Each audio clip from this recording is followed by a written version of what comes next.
নমস্কার, আমি মৃত্যুঞ্জয় চক্রবর্তী, নিয়ামতপুরের বাসিন্দা। আমার মা দেবীরানী চক্রবর্তী।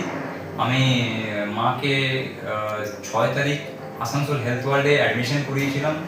সেখানকার ডক্টর সিদ্ধার্থ পান্ডে বলে যিনি আছেন, তিনি আমাকে অনেক কিছু বলার পর উনি বলেছিলেন যে মাকে ইমিডিয়েট, খুব ক্রিটিক্যাল কন্ডিশন আছে, ওনাকে ইমিডিয়েট অন্য জায়গায় নিয়ে যেতে হবে।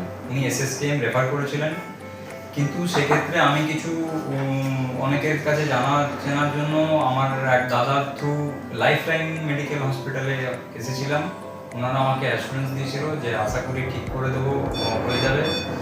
আমাকে ওখানে টিবি ডায়াগনোস করেছিল হেলথ ওয়ার্ল্ডে, কিন্তু এখানে এসে বললো না, এটা টিবি নয়।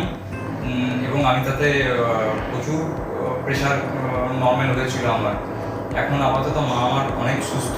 আমি আশা করছি মাকে ভালোভাবে বাড়ি নিয়ে যাব।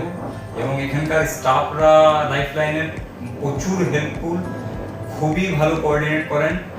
হ্যাঁ, এই হলো আমরা আপাতত মায়ের ট্রিটমেন্ট করেছেন। জেকেবি স্যার এর আন্ডারে ভর্তি হয়েছিল মা এখানে, এবং উনি পালমো রেফার করেছিলেন। পালমো ডক্টর নীলোৎপল ভট্টাচার্য, যিনি এক মানে আমার কাছে উনি ভগবান আপাতত। ওনার ট্রিটমেন্টে মা এখন মোটামুটি সুস্থ। আমি আশা করি মাকে বাড়ি নিয়ে গিয়ে আরও ভালোভাবে রাখতে পারবো। এখানকার নার্সিং স্টাফ যারা আছেন তারা খুবই ভালো, মানে আমি অ্যাকচুয়ালি মুখে বলে বোঝানো অসুবিধা। ওনারা এত কোঅপারেট করেন, একটা কথার উত্তর 10 বার চাইলে 10 বার দেন, কোনো বিরক্তিবোধ নেই তাদের। তারা সবসময় সাপোর্ট করছেন, আমার মাকে প্রচণ্ডভাবে কেয়ার করেছেন। ওদের জন্য অসংখ্য ধন্যবাদ।